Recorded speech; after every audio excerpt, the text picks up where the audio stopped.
چې جرګې فیصله غلطه کړې وه نو اوس په دله زه فیصله سمه وکړم.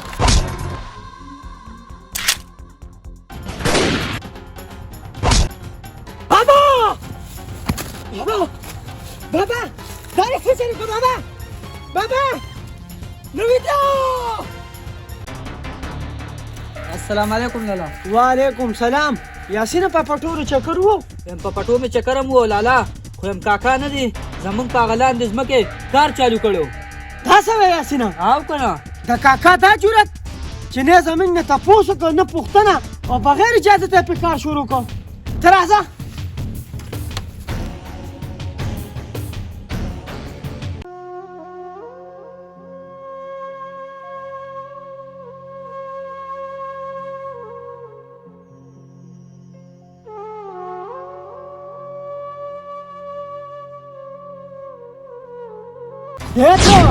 تا ته پته نه لګي چې دا ځمکه د شریکې ده او بیا یې پرې کار روان کړی دی. تیموره بچي تاسو خو په بنګلو کې اوسېږئ، پرېږده دا ټوټه ځای مې ځان له راګیر کړ چې بچوله پکې کور جوړ کړم.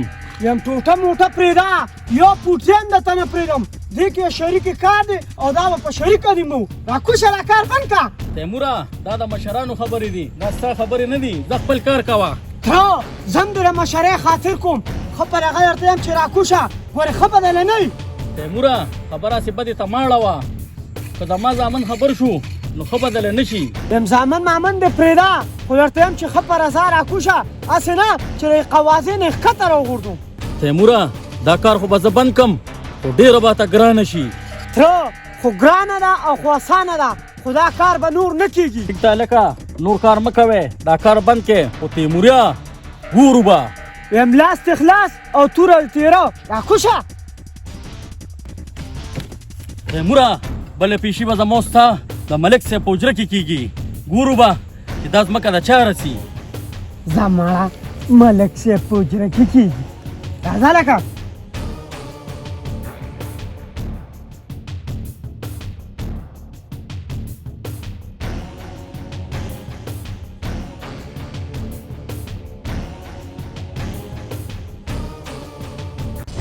بابا دا فیصله ماته نه ده منظوره، نه ده منظوره.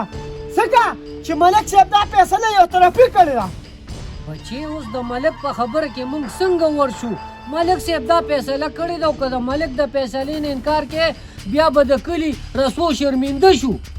پلاره خو په دې ځمکه کې زما دا سر هم ځي نو لال دې شي، خو دا ځمکه زه هغه ته نه پرېږدم.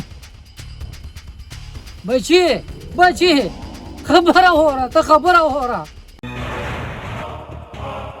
بیا کله چې مخې ته راغلې پلار ته به دې وویل چې په هغه ځمکه باندې نور کار شروع نه کړي، ځکه چې ملک صاحب فیصله کړې ده خو ستاسو لپاره یې کړې ده. تیموریا که هغه فیصله زموږ دپاره شوې ده او که ستاسو دپاره، خو هغه ملک صاحب کړې ده او په هغې به عمل کې. د ملک صاحب فیصله ماته نه منظوره نو بیا ته څنګه منظوره ځان ته؟ تیموریا زما دا یوه خبره په پوره غوږونو واوره چې ما په دې شرافت ژوند کې پرېږده، که د شرافت د لارې نه راواپس شوم نو ژوند به د باندې اور کم او میلمه به دې د ګور کم. نویده پښتونه مو همیشه سر بېللي دي او ډېران یې ګټلي دي، خو په دې کې زما دا سر هم لاړ شي نو هېڅ پروا نشته، خو په دې ځمکه به نور کار نه کېږي. تیموریا چې دا خبره ده نو دا به وخت ښیي چې موږ په دې ځمکه کار شروع کوو او که نه.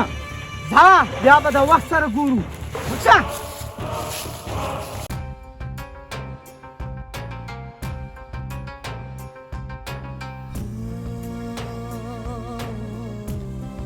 داسې کې نوي ده بچې په ټوپک څه کې.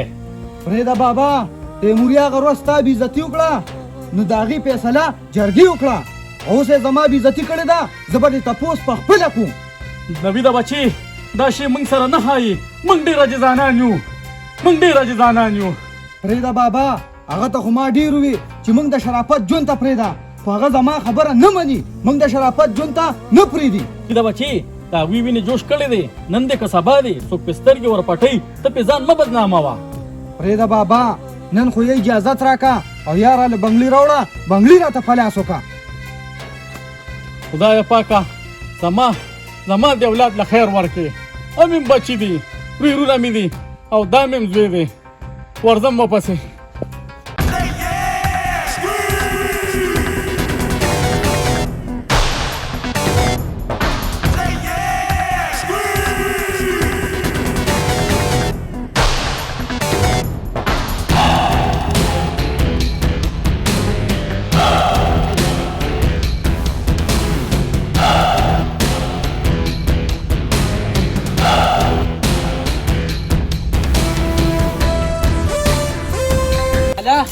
سینا نوید چېرته لاس پیو نه خوځوي یاسینا د تیمور مخې ته غر نشي ودرېدی نو نوید به کې لاسه مولې ده راځه راپسې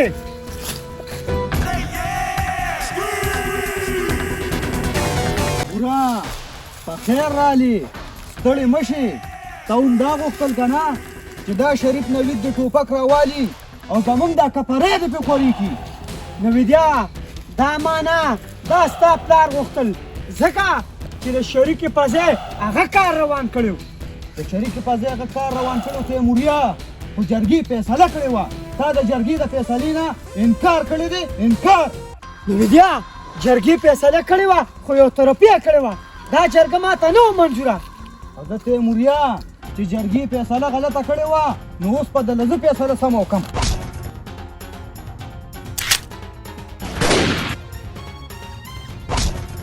بابا بابا بابا داره څه چلو کو بابا بابا نویدیا کاکا کاکا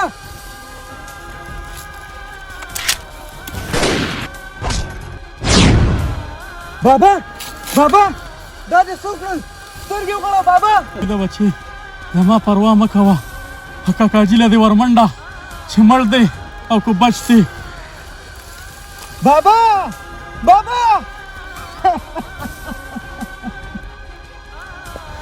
تیمورا بابا دا دې څه وکړل بابا بچې بچې یو نصیحت درته کومه ګورې نوید ته ګورې څونه وی ګورې بچې نوید ته څونه بابا بابا تیمورا کاکا سترګې وغړوه کاکا تیمورا دا غوښتل که نه وګوره خپل پلار دې د تورو خاورو مېلمه کو او زما پلار درس ستا د لاسه وشو تیمورا ستا د لاسه وشو دا خو زه دې کتونکو ته مې یم چې خپل پلاران مه خفه کوئ د مشرانو ډېر عزت کوئ ځکه چې مشران لاړ شي نو کشران بیا ذلیله پلیله په دې دنیا کې وخت تېروي ځکه چې د مشرانو خبره منئ او د مشرانو عزت کوئ خو مشران د نه لاړل نو بیا به هم زموږ په شان ژوند دی دا اوس چې څنګه زموږ ژوند دی